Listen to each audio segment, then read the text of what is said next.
Member, Senator Graham says, why? $1.9 trillion, a lot of money. We spent money over the last year. He's right. Why are we spending money? And the answer is because we are facing a series of unprecedented crises, and because the American people are reaching out to us and they're saying, we are hurting.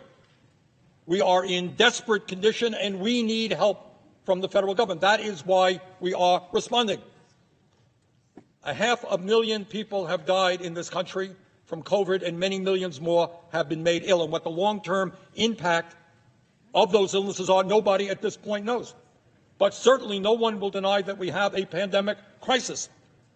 And our job is to make sure that we produce the vaccines that the American people desperately need, and that we develop an effective mechanism to get it into the arms of the American people. And the truth is, and I want to thank the President and his team, we have made progress in the last month. But we still have a long, long way to go. And to produce the vaccines, to hire the people who will make sure that people get those vaccines, inject people with the vaccines, it's going to take money. Everybody in this Senate, and I assume in the country, wants our kids to get back to school. Well, you just can't open the schools unless they are safe. Parents are not going to send their kids back to those schools. Teachers are not going to teach. Child care workers are not going to provide the care that the little ones need. And you know what? To make those schoolrooms and school buildings safe is going to require resources. But for the sake of our children, we need to reopen the schools as quickly as possible and do it in a safe way. There is money in this bill, Senator Graham didn't mention it, to make sure that this coming summer, school districts all over this country have the resources to provide strong, well-staffed summer programs so kids who have missed significant amounts of school can make up some of what they have lost, in addition to getting some recreation and associating with their fellow young people in a way that is safe. You know, Mr. President, there was a poll that came out just last week. It was rather shocking at what it said. And it said that 63% of the American people are living paycheck to paycheck. And Senator Graham says, why are we spending all of this money? And the answer is, we don't believe that children in America should go hungry. We don't believe that working people should be evicted from their apartments or lose their homes. We don't believe that in the midst of a pandemic, people should not be able to afford to go to a doctor. So making sure that people have those direct payments, yeah, we believe in that. We believe that if a family is struggling today through no fault of their own, having lost their income, yeah, we are going to get them a check for $1,400, and a family of four a check for $5,600. You know, there are a lot of people in this country who are doing very well. And they're wondering, you know, what's this big deal about $1,400? That's not a lot of money. You know, you go to a corporate lunch, a bunch of people come in, they can spend $1,400 on a lunch. But if you're struggling to put food on the table for your kids, that $5,600 for a family of four is life and death. It is dignity or desperation. People are wondering, how am I going to pay the rent that I owe after the rent moratorium, the eviction moratorium expires? How am I going to feed my kids?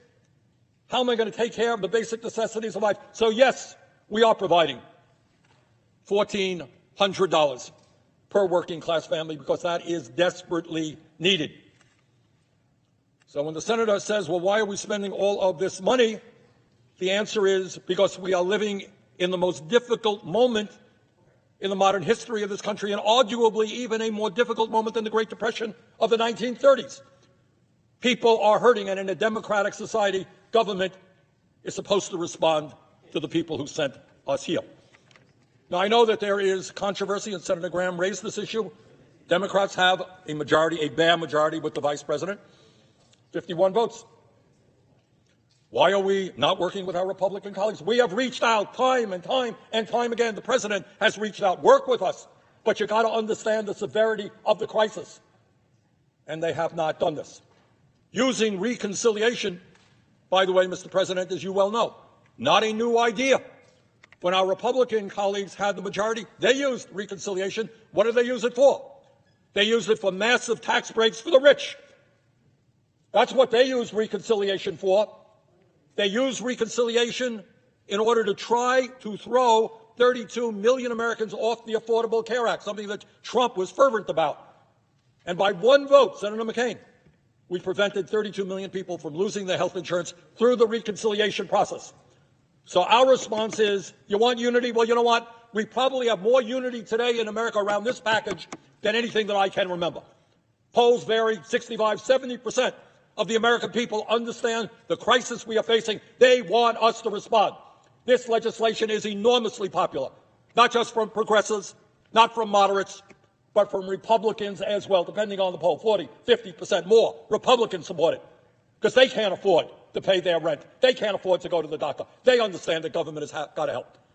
So the real question here, and President Biden has raised this issue, is we believe in unity. We believe in bringing people together. How does it happen that when 40, 50% of Republicans support this legislation, we can't get one vote from Republicans here? What's going on? And the answer is, I'm afraid that my Republican colleagues have moved so far to the right that they have lost contact with the needs of working families. So, Mr. President, as I said earlier, this legislation is not just about dealing with the pandemic and health care. It's not just dealing with the severe economic downturn that we are facing. It's not just dealing with the disruption of education in America and so much more. It's not just dealing with the worst moment in the modern history of this country. This amendment, this legislation, has everything to do with restoring the confidence of the American people in democracy and in their government. And if we can't respond to the pain of working families today, we don't deserve to be here. So Senator Graham said it's going to be a long night. Bring it on. We're ready. But at the end of the day, we are going to do what the American people want, what the American people need. We're going to pass the American Rescue Plan. And with that, Mr. President,